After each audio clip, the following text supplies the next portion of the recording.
అందరికీ నమస్కారం అండి. తెలంగాణ రాష్ట్ర ప్రభుత్వ ఉద్యోగులకు సంబంధించి రేవంత్ సర్కార్ గుడ్ న్యూస్. ఆ ఫైల్పై సీఎం సంతకం. తెలంగాణలో ముఖ్యంగా జీవో 317 కారణంగా నష్టపోయిన ఉద్యోగులు, ఉపాధ్యాయులకు రేవంత్ సర్కార్ త్వరలోనే శుభవార్త చెప్పే అవకాశం అయితే ఉంది. ఈ జీవో అమలుతో ఇబ్బందులకు గురైన భార్యాభర్తలు, మ్యూచువల్, అనారోగ్య కారణాలున్న ఉద్యోగులు బదిలీలకు సంబంధించిన ఫైల్పై సీఎం రేవంత్ రెడ్డి గారు సంతకం చేసినట్లు సమాచారం అయితే వచ్చింది. 317 జీవోపై ప్రభుత్వం మంత్రివర్గ ఉపసంఘాన్ని నియమించింది.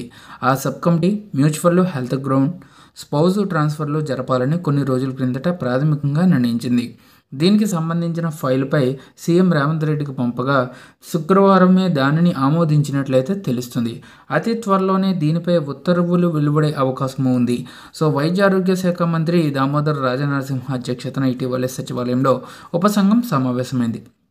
స్థానికత ప్రకారంగా ఉద్యోగుల కేటాయింపుపై సుదీర్ఘంగా చర్చించింది. న్యాయ వివాదాలకు తావు లేకుండా కేటాయింపు జరగాలని అభిప్రాయం చెందింది.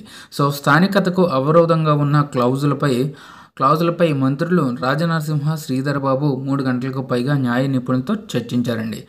ఇక ఉద్యోగ, ఉపాధ్యాయుల అభిప్రాయాల వినతులను రూపంలో ప్రత్యక్షంగా వెబ్సైట్ ద్వారా దరఖాస్తులను కేబినెట్ సబ్ కమిటీ స్వీకరించింది. సమస్యల పరిష్కారానికి కేబినెట్ సబ్ కమిటీ వివిధ శాఖల ఉన్నత అధికారులతో పలు దఫాలుగా సమీక్షలు నిర్వహించింది. తుది నివేదిక పత్రాలను రూపొందించింది. ఈ నివేదిక పత్రాలను సీల్డ్ కవర్లో ముఖ్యమంత్రి రేవంత్ రెడ్డికి మంత్రి దామోదర రాజనరసింహ ఇటీవలే అందజేశారు. అంతకుముందు పలు దఫాలుగా సబ్ కమిటీ భేటీ అయ్యింది.